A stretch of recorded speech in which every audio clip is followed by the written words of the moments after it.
सबसे पहले तो मैं यही कहना चाहूंगा कि Lucknow command hospital, new Lucknow command hospital, Lucknow के शिलान्यास के अवसर पर उपस्थित होकर आप सबके बीच मुझे बेहद खुशी हो रही है।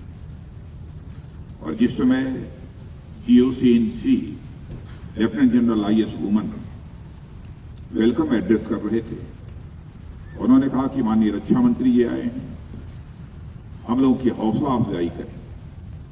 मैं इतना ही कहना चाहता हूं कि इंडो चाइना स्टैंड ऑफ के दौरान हमारे भारत की सेना ने जो करिश्माई काम किया है, उससे सारे देश का हौसला बढ़ा है और सारे देशवासियों का मन तक ऊंचा हुआ।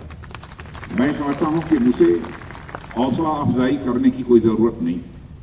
आप लोगों ने समस्त देशवासियों की हौसला अफजाई की है और समस्त देशवासियों का आपने मस्तक ऊंचा किया है।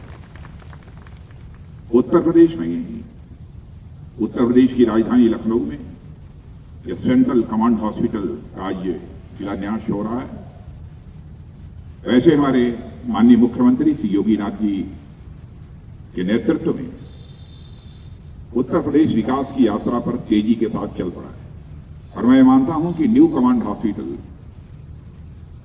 उसी यात्रा की एक और कड़ी है।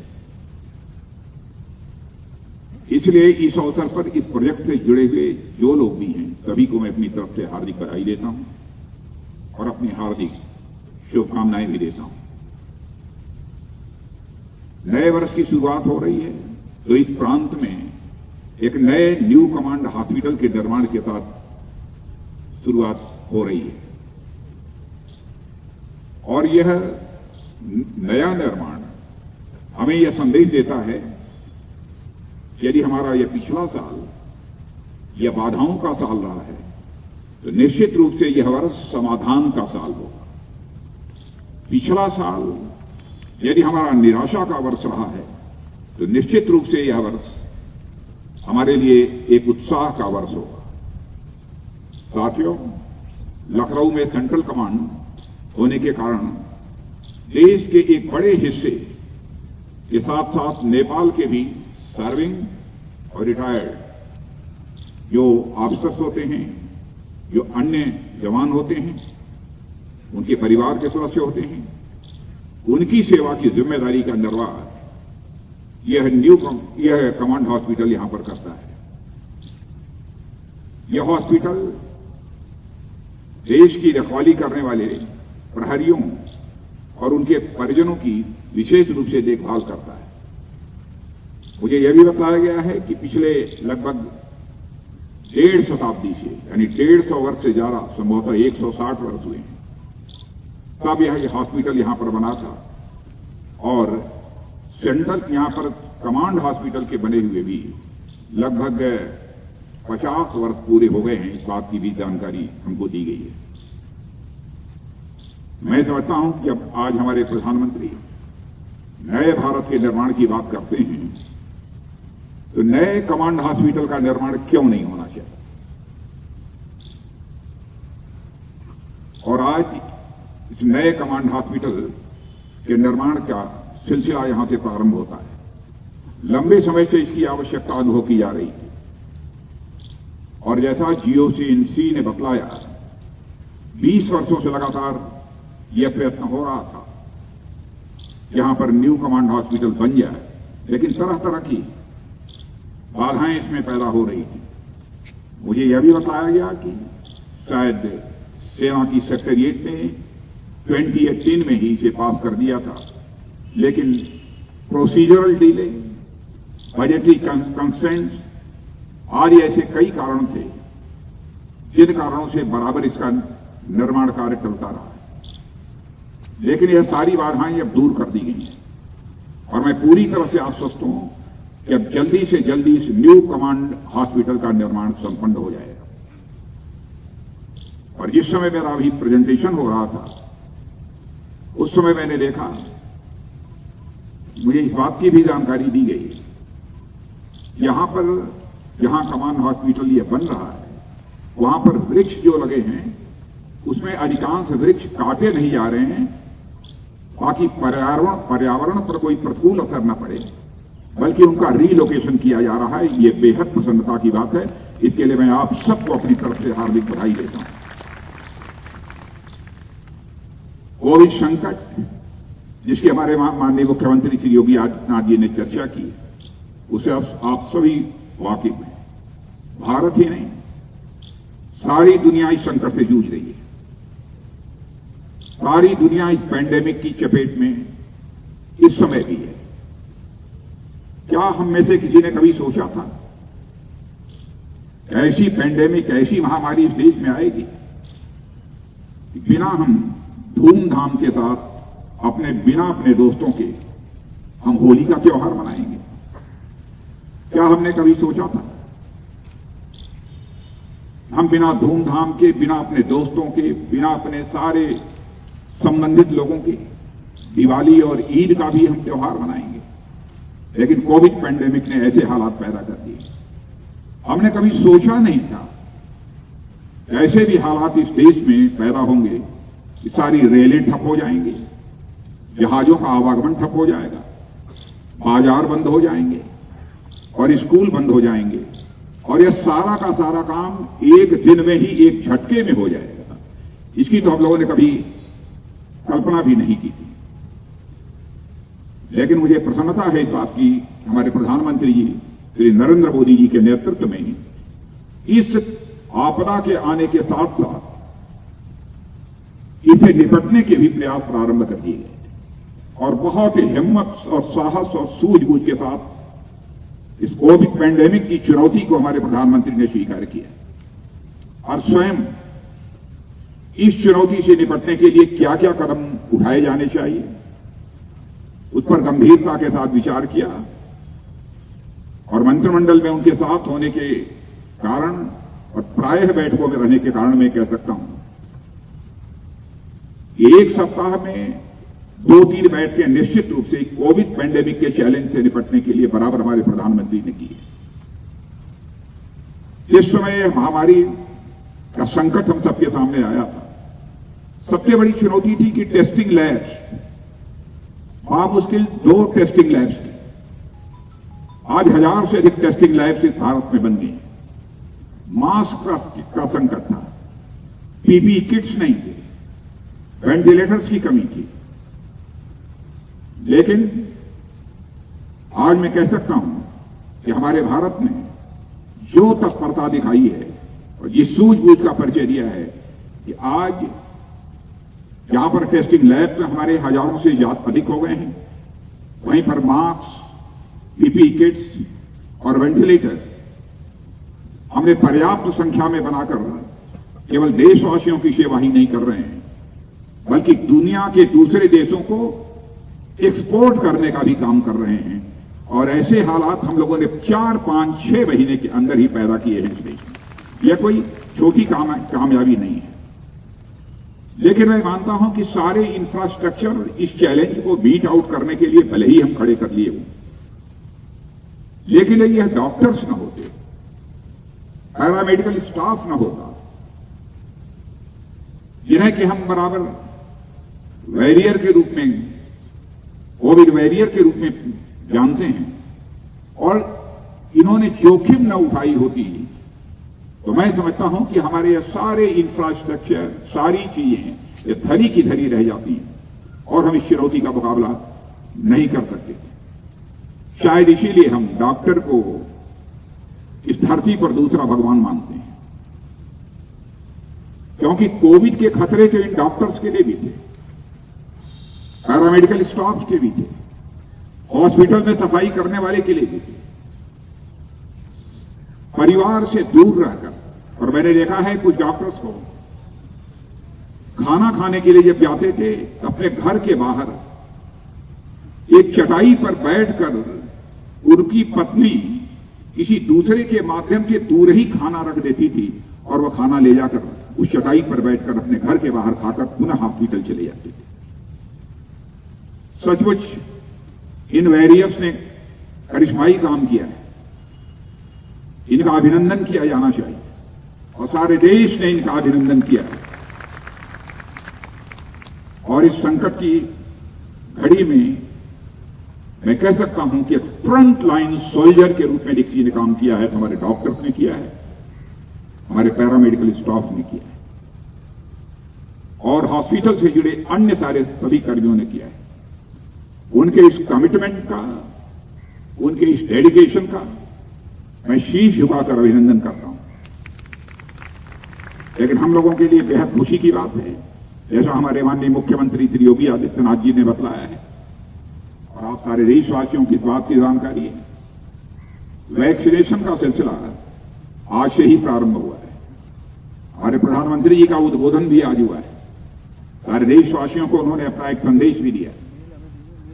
2 वैक्सीन तो इंडिजिनस स्वदेशी हम लोगों ने बना ली है, लेकिन 4 वैक्सीन और भी जल्दी आने वाली है। और यह वैक्सीन केवल भारतवासियों को ही नहीं लगाई जाएंगी, बल्कि दुनिया के दूसरे देशों को भी हम जल्दी ही एक्सपोर्ट करने वाले हैं, क्योंकि भारत एक ऐसा देश है जिस देश ने केवल अपनी चिंता नहीं की है, बल्कि सारे विश्व की चिंता की है। शायद यही कारण था कि हमारे देश के रहने वाले ऋषियों और मनुष्यों ने वसुधैव कुटुंबकम का संदेश यदि किसी देश की धरती से सारे विश्व को दिया है तो केवल और केवल भारत देश की धरती से दिया है। The whole world is a family. इसलिए इस वैक्सीन के माध्यम से जहां हम अपने देशवासियों का वैक्सीनेशन करेंगे, इस चुनौती से निपटने की उनके अंदर ताकत पैदा करेंगे, वहीं पर सारे विश्व में भी जहां पर अधिकतम इसको एक्सपोर्ट किया जा सकता है एक्सपोर्ट करेंगे। लोगों के द्वारा इसकी बराबर डिमांड भी हो रही है। भारत में तो बराबर हम लोगों ने यही अपेक्षा की है, सर्वे भवन्तु सुखिनः सर्वे भवन्तु सन्तु निरामया, सभी सुखी हों, सभी निरोगी हों। वैदिक काल से ही हमारी चिकित्सा पद्धति का भी आप अध्ययन करें, आप इस नतीजे पर पहुंचेंगे। बहुत उस समय भी केवल मानव मात्र की चिकित्सा की चिंता भारत ने नहीं की, बल्कि अन्य प्राणियों की भी चिंता की है। अशोक द ग्रेट शासनकाल के इतिहास के पन्नों को पलटकर यदि आप देखें तो उस समय गाय, भैंस, बिल्ली, चमगादड़, इन सब सारे जंतुओं के इलाज की भी व्यवस्था दी गई है। आप उस समय का इंस्क्रिप्शन उठाकर देखिए, आपको इस बात की जानकारी मिले। क्यों न करें? क्योंकि भारत एक ऐसा देश है जहां के रहने वाले ऋषियों और मनीषियों ने कहा है, यत् पिंडे तत् ब्रह्मांडे, जो पिंड में है वही ब्रह्मांड में है, यानी होल यूनिवर्स में है।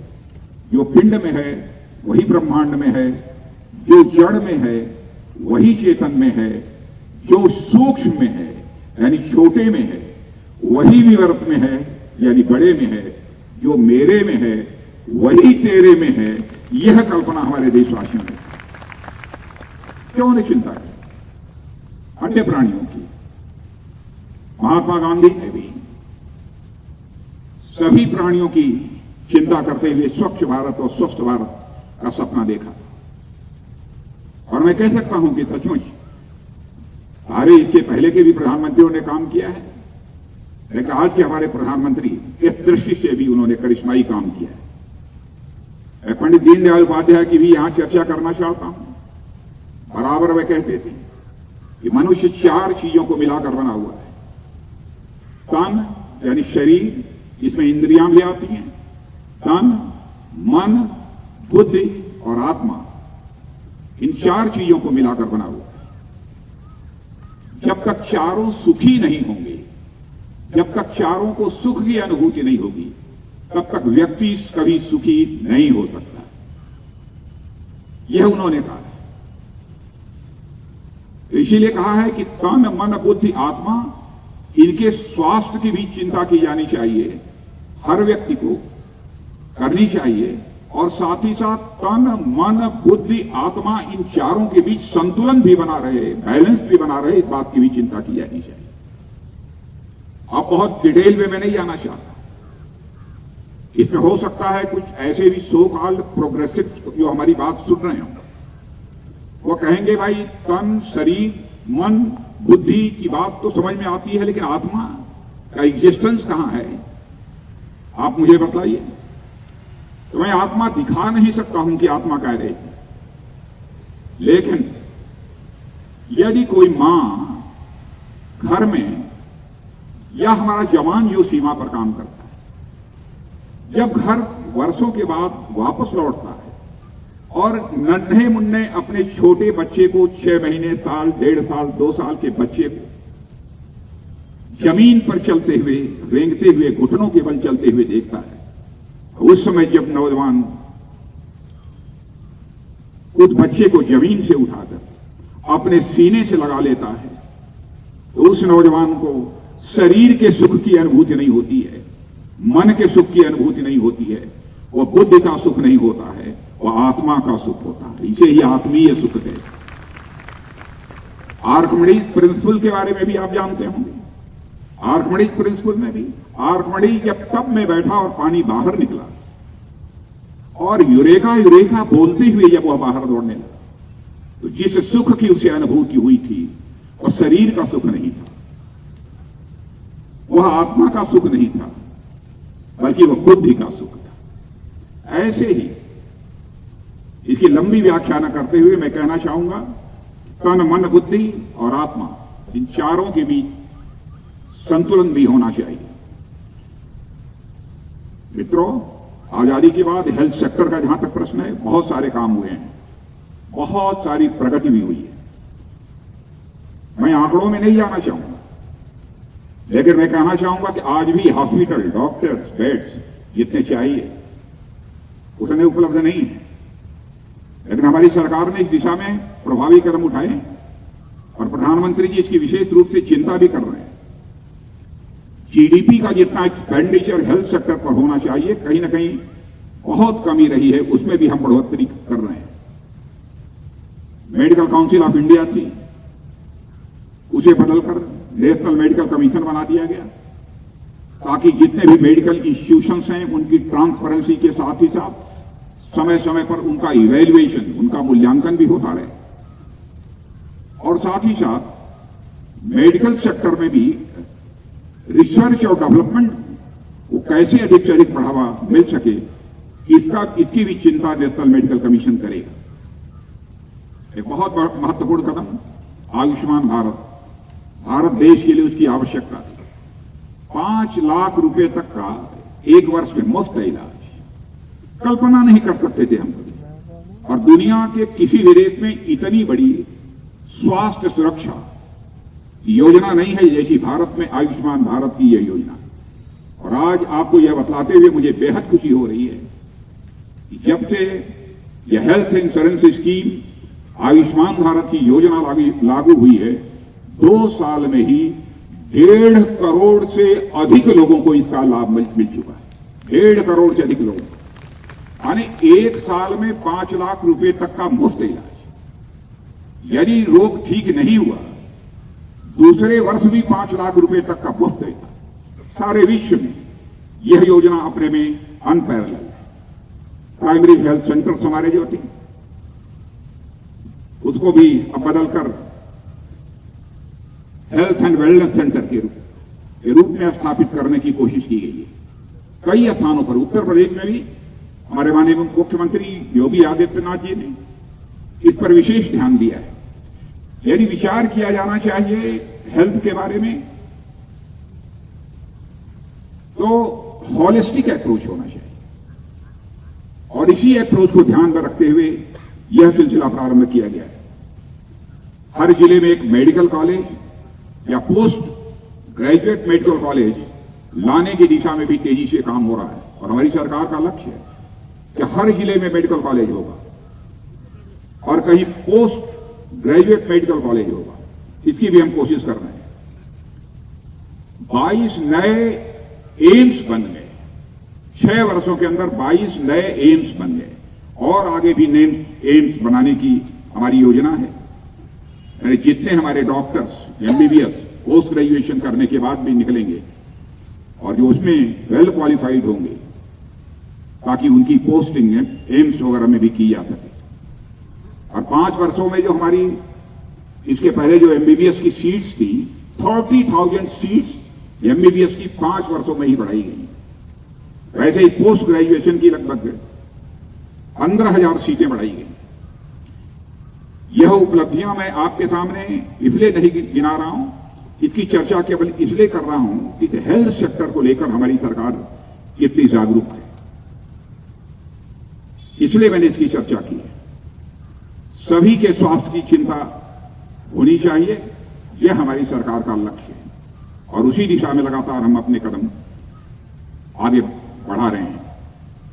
आज यहां पर जो न्यू कमांड हॉस्पिटल बना है, बनने जा रहा है, मैं अपनी शुभकामनाएं देता हूं कि निर्धारित समय के अंदर ही एक न्यू कमांड हॉस्पिटल पूरा हो।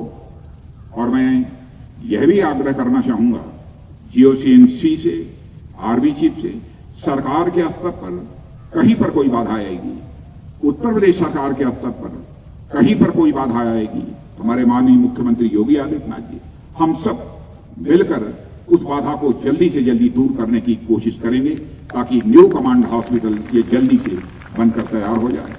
इस अवसर पर ज्यादा कुछ न कहते हुए मैं नए वर्ष की यहां पर आप सबको शुभकामनाएं देता हूं। वहीं पर 1971 की भी आपको याद दिलाना चाहता हूं। भारत का मस्तक 1971 का वार, इंडो पाक वार, आपने भारत का मस्तक सारी दुनिया में ऊंचा किया था। उसका स्वर्ण जयंती वर्ष भी मनाया जा रहा है इस वर्ष, इसलिए उस स्वर्ण जयंती वर्ष की भी मैं अपनी तरफ से आप सबको हार्दिक शुभकामनाएं देते हुए और पुनः आप सभी का अभिनंदन करते हुए अपना निवेदन समाप्त करता हूं। आप सबको बहुत बहुत धन्यवाद।